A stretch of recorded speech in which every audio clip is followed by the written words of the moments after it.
C'est l'histoire d'une métamorphose, celle d'un fan absolu de la télévision, prêt à tout pour être dans la télé et pas simplement devant.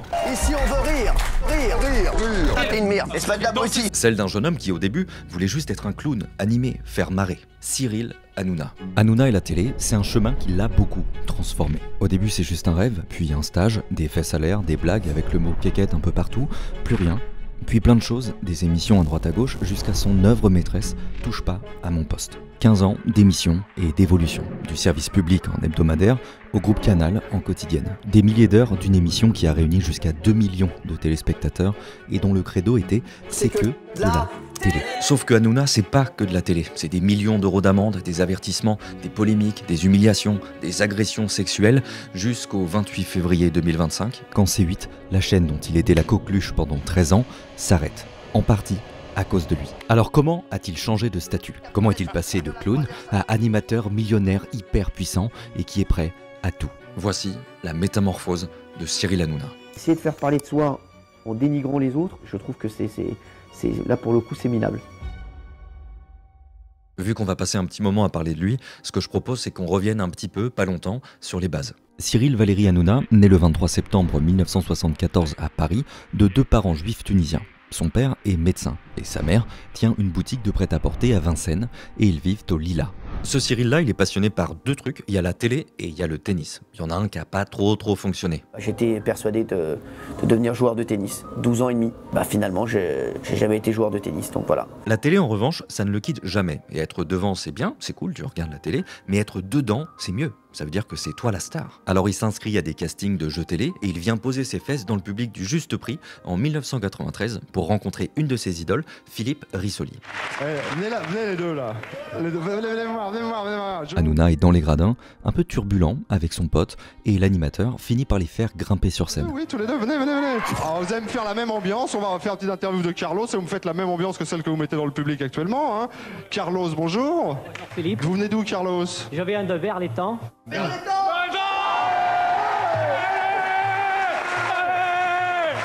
Et vous avez gagné quoi cette semaine, Carlos? J'ai gagné un caméscope. Ouais. Caméscope et un équipement d'équitation. D'accord. Ça y est, techniquement, Hanouna a fait sa première télé. En tout cas, sa première télé en tant que ce qu'il voulait être avant sa métamorphose, à savoir un clown. Et pour devenir un clown à la télé, à l'époque, il y a une excellente école. C'est vraiment l'endroit où il faut être si tu as envie de faire des blagues à la télévision. Et cette école, elle s'appelle Comédie. Bonsoir et bienvenue à la grosse émission et bienvenue surtout sur Comédie car la grosse émission c'est la première émission en direct live sur Comédie. La chaîne a été créée par Dominique Farrugia, un comédien et humoriste. C'est une chaîne historique de l'humour et de la télé française avec le gratin des blagueurs de l'époque. Alain Chabat, Chantal Lobby, Eric et Ramsey, les Robin des Bois avec Jean-Paul Rouve et toute la troupe, Marina Foïs, bref, The Place to Be. Et Cyril Hanouna, comme il a toujours envie de faire des blagues, il devient le stagiaire. Genre vraiment le stagiaire qui a l'écran. Il est toujours dispo, toujours partant. Il rend service à droite, à gauche, il est accessoiriste, il participe à écrire des textes, des bandes annonces, des sketchs, et il finit même par y apparaître de temps en temps. Bref, vraiment, il en veut. Il a faim. 3, 4. Physiquement, qu'aimeriez-vous changer? Votre nez, votre manteau ou votre paire de chaussons? Bon, on a bien rigolé, on commence à cerner le personnage, mais pour aller plus loin, il faut que je vous présente quelqu'un. Il s'appelle Benoît d'Aragon et c'est un journaliste du Parisien qui suit de très près l'actualité de Cyril Hanouna. En gros, c'est un expert Hanouna. Voilà. Cyril Hanouna, au début, il est toujours très bien sapé, sauf quand il met une perruque et qu'il se déguise. Et il se déguise très souvent sur Comédie. Et le but, c'est de se faire opérer, et c'est exactement ce qui va arriver. À cette époque-là, au début des années 2000, il y a un autre clown très connu à la télé. Vous le connaissez, enfin je pense, il s'appelle Michael Youn et il présente le Morning Live sur M6. Nouvelle émission pour vous réveiller le matin avec de la bonne humeur, de la musique, etc. Alors...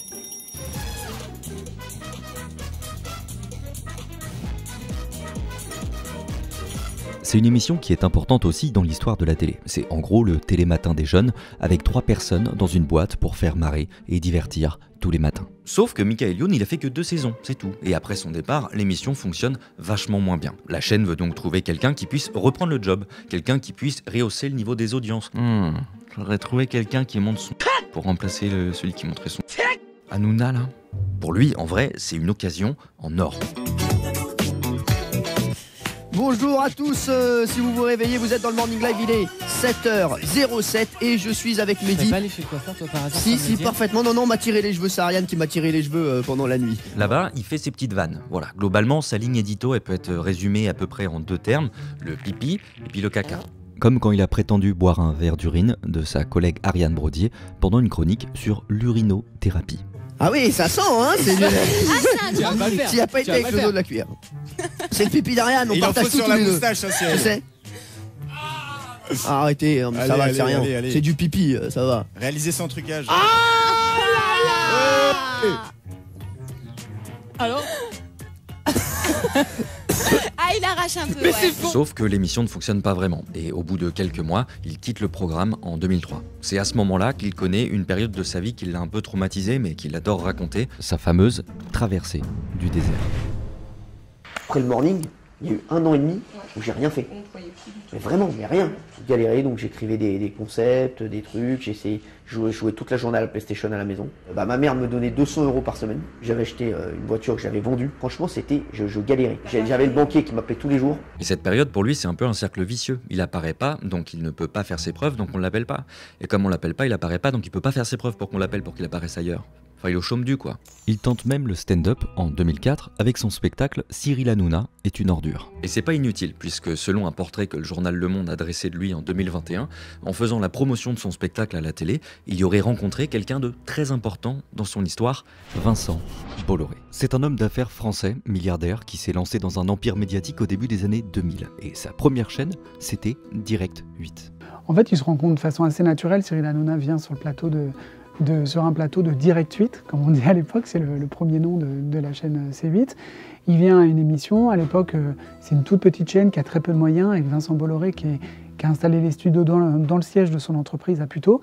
Et donc Cyril Hanouna vient, en sortant du plateau, il y a Vincent Bolloré qui vient le saluer, qui lui propose de monter boire un café dans leur bureau. Ils discutent, au début les conversations sont informelles, ils s'échangent leurs numéros, ils envoient pas mal de SMS. Mais continuons un peu sur la carrière de Hanouna. Vincent Bolloré, lui, il reviendra un peu plus tard. De toute façon, il n'est jamais très loin. Après sa fameuse traversée du désert, Hanouna bosse à nouveau. Pour résumer un petit peu, il fait quelques apparitions à la télé, notamment à nouveau sur Comédie, dans le programme La vie est une fête, dans lequel il donne des défis dans la rue aux passants. Le défi est simple. Vous allez devoir toucher une quéquette comme ça à la volée. Excusez-moi. Oui. Hop là. 15h. Hop là. Elle y a pris goût, on en a touché je crois 4 ou 5, et oui. Non, elle s'est fait plaisir. Ça va marcher. Toi je sens que tu regrettes, non? J'ai un petit peu de regret, ouais. Ah, tu vois, ça se voit. Allez, vas-y, touche-moi la quéquette. C'est pour toi, c'est cadeau. Ah, et je vous lâche ça pour l'anecdote, mais il a participé à Fort Boyard aussi, sur Gulli, et il n'a pas réussi à trouver l'énigme du père Fouras. Voilà, moi je vous laisse essayer, si vous voulez. C'est une enseigne vite repérée, et elle se vend sur les marchés. Elle peut parfois faire marcher celui qui refuse d'avancer. Qui est-elle, Cyril? Puis il fait quelques émissions sur France Télévisions qui ne fonctionnent pas du tout. Il y a un échec qu'il a laissé des traces, il reprend un jeu qui s'appelle Facile à chanter, qui est un peu l'ancêtre de N'oubliez pas les paroles, qui est un échec total. Bonsoir à tous. Quel bonheur de vous retrouver tous les samedis soirs 20h10 dans cette émission. Les candidats sont prêts, le groupe est là, regardez comme ils sont beaux. Mais les cases importantes à venir se font à la radio. Il devient présentateur de l'émission Les Pipoleries sur Rire et Chanson. Le trublion qui fait des blagues partout à la télé devient cher, désiré, mais genre cher. Il arrive sur RTL pour présenter le jeu La Bonne Touche avec Jean-Pierre Foucault. Cette aventure dure 5 ans, pendant laquelle il est payé 15 000 € par mois. J'étais choqué. C'est-à-dire pendant peut-être 2-3 mois, j'étais pas bien. Et j'ai un copain, il m'appelle un samedi, il me dit qu'est-ce que tu fais? Je dis rien, je suis chez moi, je mange des pâtes. Il me dit mais arrête de manger des pâtes toi. Et tu prends 15 balles là, que tu me casses. Il me dit vas-y, je viens te chercher tout de suite, on va aller acheter une voiture. Je lui dis mais t'es un ouf toi. Je suis allé chez Aston Martin. J'ai acheté une Aston Martin. C'est vrai. Vous vous rappelez tout à l'heure quand je vous ai parlé de Vincent Bolloré? Toujours en 2006, il lance la chaîne Direct 8 et il place Hanouna en animateur d'une émission qui se casse un petit peu la tronche, ça s'appelait Le Gros Direct. Et là, on arrive à un moment qui est hyper important pour le Hanouna d'aujourd'hui, parce que Vincent Bolloré, il a un fils, Yannick Bolloré. Il va se lier une amitié entre deux, entre trois, et ça c'était bien avant qu'ils commencent à faire affaire, et donc ensemble ils vont commencer une longue amitié et une histoire qui va durer pendant des années. Et tous les deux, Cyril Hanouna et Yannick Bolloré, ils montent une boîte de production audiovisuelle H2O. Et le premier gros bébé d'H2O, c'est une émission qui démarre en 2010 et qui va devenir le bijou de Hanouna, son arme principale. Vous voyez très bien de quoi je parle. Après tous ses échecs à France Télé, l'œuvre maîtresse de Hanouna est née, Touche pas à mon poste. Et à la fin de cette traversée du désert, il se trouve qu'il a ce qu'on appelle dans le jargon une queue de contrat, c'est-à-dire qu'il lui reste quelques émissions à faire pour que France Télévisions puisse lui dire adieu. Et donc il va lancer en 2010, Touche pas à mon poste. Et vraiment, au départ, France Télévisions, il ne croit pas du tout. Il lui donne un peu carte blanche. En gros, c'est fait tes 8 émissions. Et puis après, on se quittera bons amis. On est le 1er avril 2010 sur France 4, service public. Et ça, c'est la première émission de TPMP. Cyril Hanouna a 36 ans, des pattes franchement un peu longues, et dit ceci pour lancer l'émission. Attention, séquence doublée par mes soins parce qu'on n'a pas les droits. Vous venez d'intégrer le groupe de Touche pas à mon poste. Qu'est-ce que ce groupe? C'est un groupe dans lequel on pense qu'on peut rire de la télévision et où on en a marre des émissions médias sérieuses. N'est-ce pas le public? D'accord. Ici on veut rire. Puis il finit la première émission de TPMP en disant ça. Nous ici on se prendra jamais la tête, hein? N'est-ce pas Denis? Parce que jamais. La télé c'est que de la télé. Voilà, c'est génial. Voilà, c'est ça le Hanouna du début de TPMP, la première recette quoi. C'est une émission hebdomadaire d'1 heure pour parler et rire des autres émissions et de la télé en général. Et je vous en supplie, gardez le slogan en tête, le « c'est que de la télé » là, c'est très important. On retrouve Hanouna debout en maître de cérémonie, avec autour de lui ses chroniqueurs et invités assis sur un tabouret et qui se font face. Voilà, on est vraiment dans une émission totalement feel good, où on parle que de télé et on plaisante et on se moque gentiment et on met des petits coups de griffe à la concurrence. Franchement, ils ne se prennent pas au sérieux, c'est une émission vraiment divertissante et qui a qu'un seul but, c'est de faire rire les téléspectateurs. Ah, le fameux ton particulier, pas comme les autres. Très vite, on a vu que cette émission, elle intéressait les gens parce qu'il y avait déjà un ton qui était particulier, qui n'était pas le même que dans les autres émissions. Ce dont parle Cyril Hanouna dans l'extrait, c'est l'ingrédient secret qui est plus trop secret et qui va permettre à son émission d'exister pendant 15 ans et de cartonner. Il joue la carte de l'authenticité. C'est simple, le ton est ouvert, pas protocolaire du tout. C'est comme une bande de copains réunis autour d'une table qui parlent de ce qui se passe à la télé. Alors si le public s'identifie et croit faire partie de cette bande de potes, eh ben c'est gagné. Pour moi, ça doit être une émission populaire et c'est que si on en fait une émission populaire, qu'elle marchera. Et après, ça a été un succès incroyable puisqu'on a fait 300 000 téléspectateurs, 500 000, 700 000, 1 million. En vrai, pas 1 million. En tout cas, pas à cette époque-là. Mais c'est vrai que Cyril Hanouna, il a ce truc-là. Il est obsédé par les audiences. Cyril, il a un truc, un petit secret. C'est qu'en fait, pendant l'émission, sur son téléphone, il voit les audiences en direct. Et en fait, il voit les courbes qui montent et qui descendent. Ça lui permet tout de suite d'ajuster, de balancer les pubs, de dire non, on recule les pubs, parce que là, j'ai un sujet qui marche, les audiences sont en train de monter. Et donc, il pilote sa chaîne comme ça, grâce à son application sur son téléphone. Bref, cela dit, c'est vrai qu'au bout de 3 saisons, en 2012 avec TPMP, Hanouna fait le double de l'audience moyenne de France 4. Ça attire le groupe Canal et notamment Ara Aprikian, une grosse tête de Canal qui vient d'arriver dans les hautes sphères du groupe et qui veut Hanouna pour lui, pour Direct 8, qu'il vient d'acheter à Vincent Bolloré. Et clairement, à l'époque, c'est la guerre sur la TNT. Les chaînes commencent à monter en puissance, à avoir des annonceurs. Et clairement, le groupe Canal a décidé de devenir la chaîne numéro 1 de la TNT et il se donne les moyens pour ça. Là, on entre dans le deuxième arc de TPMP. Vous allez voir, il y en a quelques-uns qu'on peut assez facilement identifier et qui marquent très bien la métamorphose de l'émission et de Cyril Hanouna. Ce TPMP deuxième version, ça commence le 7 octobre 2012. L'émission quitte donc le service public et passe en quotidienne du lundi au vendredi à 18h45. L'émission cartonne, toujours avec cette promesse tacite de la part de Hanouna envers son public. Je suis dans votre télé, mais je suis comme vous et je vais vous dire ce que je pense sans aucun détour. Vous savez, moi, ma singularité et mon succès, c'est aussi d'être naturel. Et je pense qu'aujourd'hui, c'est ce qu'attendent les téléspectateurs de ma part. Moi, je me réveille tous les matins en me disant qu'est-ce que je peux faire pour aider les Français, pour leur faire passer une bonne journée ce soir, pour essayer de les divertir. Il y a plein de gens que je rencontre dans la rue qui me disent « Monsieur Hanouna, on vous attend toute la journée. » Et on est heureux le soir de vous retrouver parce que ça nous change les idées, on apprend des choses, on apprend en rigolant. Et là, TPMP, troisième arc, 2015, le TPMP déchaîné.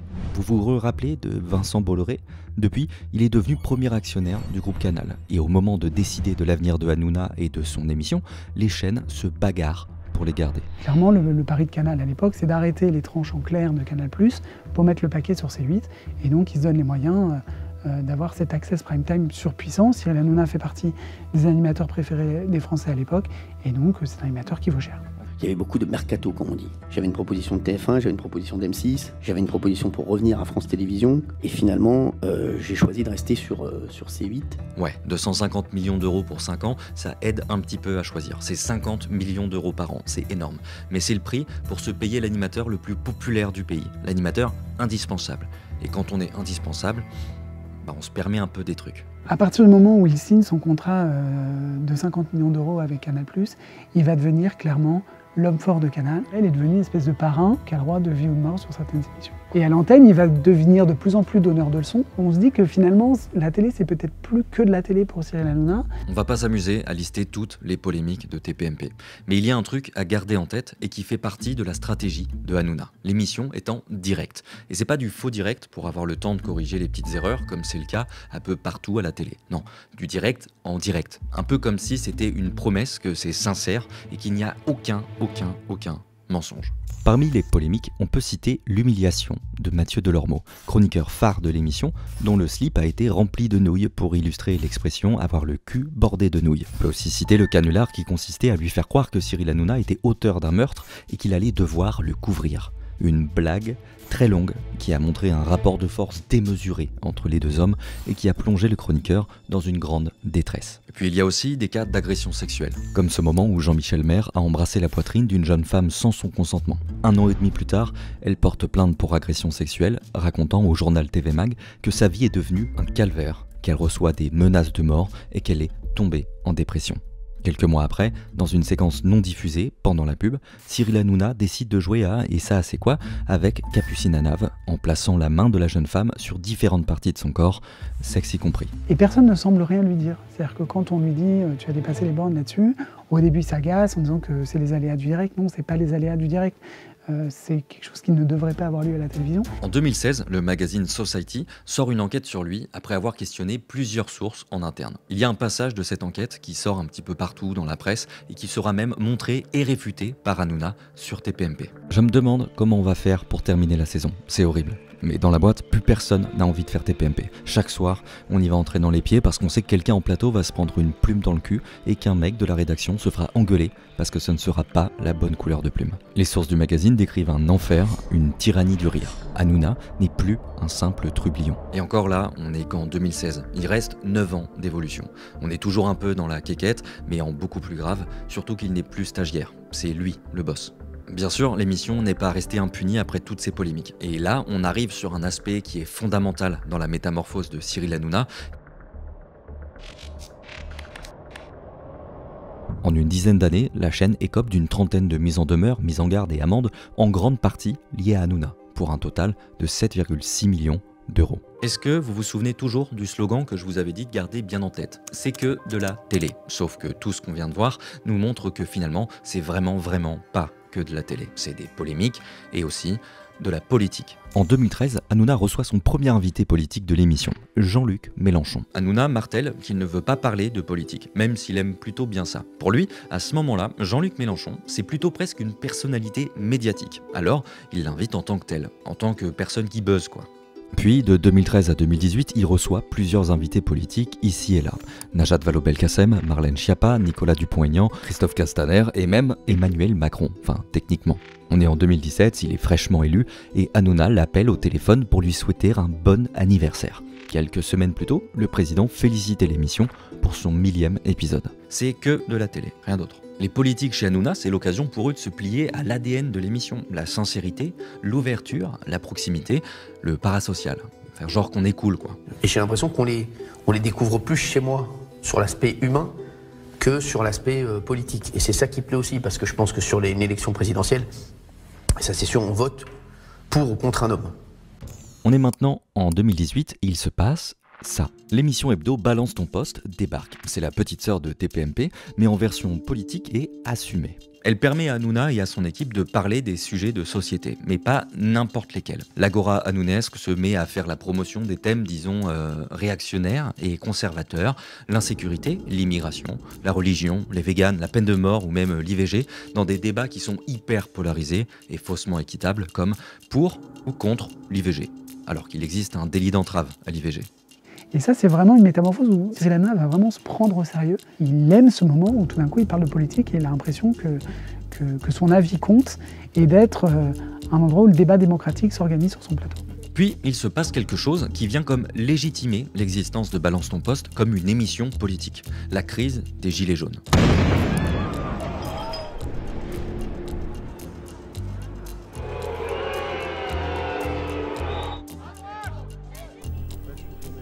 Hanouna devient tellement liée à la politique, tellement incontournable, qu'en octobre 2019, Marlène Schiappa, en poste au gouvernement à l'époque, secrétaire d'État à l'égalité entre les femmes et les hommes, lui propose de co-animer un Balance ton poste spécial grand débat. Alors même qu'à ce moment-là, TPMP a déjà été sanctionné plusieurs fois pour agression sexuelle et pour homophobie par exemple. Mais peu importe, il est tellement gigantesque que le gouvernement ne peut pas passer à côté. Ce grand débat national, il vise à parler à tous les citoyens. Il n'y a pas de citoyens de seconde zone, madame la sénatrice. Je crois qu'on ne répond pas à des problèmes politiques de 2019 avec des solutions de 1999, ne vous en déplaise. Ça y est, c'est indéniable, Balance ton poste, TPMP, Cyril Hanouna, c'est politique. C'est pas que de la télé, mais juste politique. On peut pas être plus précis que ça. Nous voici vers les années 2020, et on arrive à une étape qui est hyper fondatrice du Cyril Hanouna d'aujourd'hui, parce qu'à partir de ce moment-là, il prend un virage à droite, doute. Hanouna, ses chroniqueurs, ses invités, ses interviews, ses sujets, tout l'écosystème Baba embrasse l'extrême droite. Lui, il s'en défend, il s'est jamais auto-qualifié d'animateur d'extrême droite, il dit recevoir tout le monde, il dit aussi que la gauche ne veut pas venir, alors que lui, il prône le fameux pluralisme et la liberté d'expression. Vous savez, moi je suis à la botte de personne. Personne ne peut dire pour qui je vote, pour qui je voterai, et je juge jamais les Français dans mes émissions sur leur vote. Les Français, je me mets tous les soirs à leur place. Et il y a des Français qui ont de nombreuses difficultés. Et je suis pas là pour leur dire, moi, il faut voter pour un tel ou pour un tel. Je suis là pour donner la parole à tout le monde et montrer toutes les forces en présence qui représentent la France, qui permettront peut-être à mes téléspectateurs de se faire une idée. Et pourtant, c'est un fait. L'extrême droite est devenue le personnage principal des émissions de Cyril Hanouna. Clairement, maintenant, Cyril Hanouna a basculé beaucoup plus à droite. Il est dans cet écosystème-là où, quand il fait des débats quasiment systématiquement, il critique LFI. Et il a plutôt tendance à dire du bien de la droite LR, du RN et du parti de Éric Zemmour et des gens qui veulent faire le lien entre ces trois mouvances politiques. En 2019, dans Balance ton poste, ils font une interview complaisante de Jean-Marie Le Pen chez lui. Hanouna promeut Jean Messia, polémiste d'extrême droite, comme chroniqueur, après qu'il a été invité maintes et maintes fois. En 2021, ils reçoivent 6 fois Jordan Bardella, en 6 mois. Dans une étude, l'historienne des médias et chercheuse au CNRS, Claire Secaille, observe un déséquilibre. La première partie de son travail porte sur la pré-campagne présidentielle de 2022. Et sur cette pré-campagne, sur cette période-là, on peut très clairement observer une surmédiatisation de l'extrême droite, en particulier du pré-candidat Zemmour en septembre-octobre, qui va rejoindre un petit peu l'idée que dans les chaînes du groupe Bolloré, on fait la promotion d'un candidat en particulier. On est à 52% pour les 4 formations politiques et ses représentants dans TPMP, et vient très loin derrière les représentants de la majorité, à 22% et quelques. Donc on a une répartition qui est assez peu représentative de ce qu'est réellement le rapport de force et la compétition électorale. Et Cyril Hanouna, lui, il l'explique de manière hyper pragmatique. Il parle de ce qui fait parler. C'est un obsédé des stats, de l'audience et du buzz. Zemmour fait l'actu, alors il parle de Zemmour. Point final. En 2022, Marine Le Pen est reçue pour la première fois sur une émission de Cyril Hanouna. Dès le lendemain, Jordan Bardella est en plateau, encore, pour saluer une réussite, un résultat positif pour eux. Et d'ailleurs, cette mécanique, elle revient beaucoup en fait, c'est celle du débrief. Hanouna parle de Hanouna. Donc mécaniquement, le temps d'antenne consacré à des sujets ou à des invités d'extrême droite va augmenter. Bref, Cyril Hanouna est devenu un allié objectif de l'extrême droite. Il la promeut, participe à sa dédiabolisation. C'est cette scène assez marrante en 2016 quand Donald Trump remporte l'élection. Il fait sortir tous les spectateurs de son plateau en disant bon bah Donald Trump n'aime pas les femmes, on va faire sortir les femmes. Il n'aime pas les gens issus d'immigration, on va sortir les gens issus d'immigration. Et voilà, on comprend qu'il désapprouve l'élection de Donald Trump. Il y a quelques semaines, quand Donald Trump a été réélu une deuxième fois président des États-Unis, il a quasiment sorti le champagne. Enfin, il était très content et on avait un autre personnage. Donc clairement, il a changé. En 8 ans, il a changé politiquement. Je sais, depuis tout à l'heure, il y a une remarque qui vous gratte la gorge. Et la gauche alors? Hanouna, qui dit qu'il aime beaucoup Jean-Luc Mélenchon, les invités de la France Insoumise, les chroniqueurs de gauche. Très bon point. À l'heure actuelle, l'argument de Cyril Hanouna, c'est de dire que la gauche, elle ne veut pas venir. Voilà. En fait, elle veut plus depuis l'épisode Louis Boyard. On est en 2022, le 10 novembre. Pendant l'émission du soir, le député LFI Louis Boyard, ancien chroniqueur de l'émission, est violemment pris à partie par l'animateur. Vous vous rappelez de Vincent Bolloré, le propriétaire de la chaîne, qui a lâché 250 millions pour avoir Hanouna ? À l'origine de la dispute, une phrase de Louis Boyard qui vise Vincent Bolloré. Tu sais que t'es dans le groupe Bolloré ici. Ouais, bah Bolloré il a un procès avec 150 personnes au Cameroun au sujet de la déforestation dans l'huile de palme. Là, il fait référence aux activités de l'entreprise Socapalm, dont Bolloré est actionnaire, qui produit de l'huile de palme au Cameroun. Espèce d'abruti, ferme ta gueule, allez, tocard, va, allez. Mais alors toi tu prends du protège ton patron au moment où t'es une merde, espèce d'abruti. Les insultes, abruti, merde, tocard, bouffon ou l'ordre de fermer sa gueule condamnent C8 à une amende record de 3,5 millions d'euros. À l'époque, l'Arcom considère que Louis Boyard a été empêché d'exprimer en plateau un point de vue critique à l'égard d'un actionnaire du groupe Canal+, auquel appartient C8, ce qui n'a pas permis le déroulement d'une émission dans des conditions qui garantissent l'indépendance de l'information. Et ben voilà, la gauche ne veut plus venir, bah du coup il fait avec, enfin il fait sans. Enfin, pas complètement. On va toujours inviter quelqu'un qui est étiqueté LFI, donc c'est le cas de Gilles Verdez, qui ne se cache pas d'être quelqu'un de gauche, ou de Thomas Guénolé en ce moment. Et il va afficher clairement qu'il n'est pas d'accord avec ce qu'ils disent. Lui, il dit, oui, j'ai des gens avec qui je ne suis pas d'accord, mais je les laisse parler. En vrai, quand on regarde, il ne les laisse pas tant parler que ça, il leur coupe beaucoup la parole. Et surtout, il ponctue souvent leur prise de parole par des « tu dis n'importe quoi ». Il ne se cache pas de ses opinions. De toute façon, Cyril Hanouna, ce n'est pas quelqu'un qui cache ses opinions. Il parle plusieurs heures par jour à l'antenne, il suffit de l'écouter pour savoir à peu près ce qu'il pense de chaque sujet. Tous ces dérapages d'un Hanouna tyrannique, obsédé par les audiences de ses émissions et toutes ces sanctions ont mené à la chute de TPMP sur C8. Baba trébuche. En fait, en juillet 2024, l'Arcom décide de l'attribution des fréquences de la TNT. Et après quelques jours de suspense, la nouvelle tombe, Énergie 12 et C8, la chaîne où il y a TPMP, vont disparaître de la TNT. La chaîne fait appel, mais ça ne fonctionne pas. TPMP, dans sa version la plus récente, c'est l'histoire ancienne. C'est mort. Terminé. La fermeture de C8 pour Cyril Hanouna, elle est très dure, parce que clairement, c'est de sa faute. C8 a cumulé plus de 7,5 millions d'euros de sanctions depuis la création de la chaîne. Elles ne sont pas toutes dues à Cyril Hanouna, mais elles sont en grande partie dues à son comportement, à ses dérapages à l'antenne. Cette fermeture, c'est la sienne. Rappelez-vous, je vous ai dit tout à l'heure que son truc à Hanouna, c'était la pluralité, la liberté d'expression. Alors, quand C8 ferme, Hanouna, ses équipes, ses fans, y voient une attaque contre ces deux notions qui sont hyper importantes pour eux. Tellement importante qu'une manifestation devant le siège de l'Arcom a été organisée. Cyril Hanouna, Cyril, merci d'être venu, Cyril. Toutes ces personnes viennent protester contre la censure et contre les décisions injustifiées de l'Arcom. C'est quand même fou de voir ce qui se passe autour de C8, parce que supprimer aujourd'hui le premier talk show de France, les Français, on veut les voir survivre alors qu'ils ont envie de vivre. Parce que la liberté d'expression, elle est très Exactement, elle est menacée. Très menacée aujourd'hui en France. Aujourd'hui, on a tendance à qualifier de choquant, de discriminant, des propos qui sont en fait des faits réels. Ça peut être la délinquance, le grand remplacement, le wokisme. C'est une émission qui dit aussi ce que les gens pensent tout bas. Je suis là pour défendre la liberté d'expression parce que pour moi c'est une valeur fondamentale de la démocratie française. Refusons la censure. Touchez pas à mon poste. Touchez pas à mon poste. Merci à tous, merci les chéris. Maintenant, il y a une question évidente. Et la suite alors ? Hanouna a besoin d'une nouvelle étape dans sa métamorphose. Son futur à la télé devient un petit peu un feuilleton. Assez rapidement, on voit apparaître une piste assez solide, Hanouna sur le groupe M6. Et forcément, ça fait un petit peu de bruit. Dès les premières rumeurs, il y a une levée de bouclier au sein du groupe. Dans un premier temps, c'est l'animatrice star Karine Le Marchand qui menace de partir si Hanouna débarque. Puis les rédactions de la 6 et de RTL, dans un communiqué des sociétés de journalistes, annoncent avoir voté contre son arrivée. Ils craignent des conséquences néfastes sur leur travail et sur la perception que les téléspectateurs et l'opinion publique en ont. Le projet du groupe avec Hanouna, c'est des émissions de divertissement apolitiques portant principalement sur l'actualité des médias. Ça rappelle un truc, non ? Un truc sorti en 2010 là sur France 4 avec Cyril Hanouna qui présentait, je sais plus. En tout cas, jusqu'à la fin de son émission, le 27 février, veille de la fermeture de la chaîne, Hanouna joue la carte du suspense. Peut-être le groupe M6, peut-être le groupe Canal, peut-être même sa propre chaîne. Il fait monter la sauce dans un live sobrement appelé TPMP, toute la vérité, à la fin duquel il fait grimper ses équipes à bord du bus du destin, direction la suite. Et la suite, c'est bel et bien le groupe M6.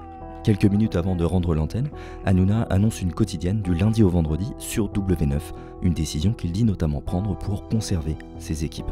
Mais en attendant, il ne compte pas abandonner les fans de son émission. Alors, il annonce une version de TPMP diffusée dès le 3 mars, du lundi au vendredi, en live sur Dailymotion, YouTube et certaines chaînes dédiées sur les box télé. Bref, en plus de 15 ans, Hanouna a évolué un peu trop fort, à tel point qu'il semble devoir retourner en arrière. Pour lui, il a bâti presque un empire, une société de production très rentable. Il est devenu l'un des hommes les plus riches du PAF, alors qu'à la base, c'est un clown qui se balade avec une perruque à côté de Jonathan Lambert sur Comédie. Donc c'est vrai que c'est un parcours assez remarquable. Il en est fier et je pense qu'il a très peur que tout ça s'arrête. Et peut-être que cette fois, Cyril Hanouna, ce sera que de la télé.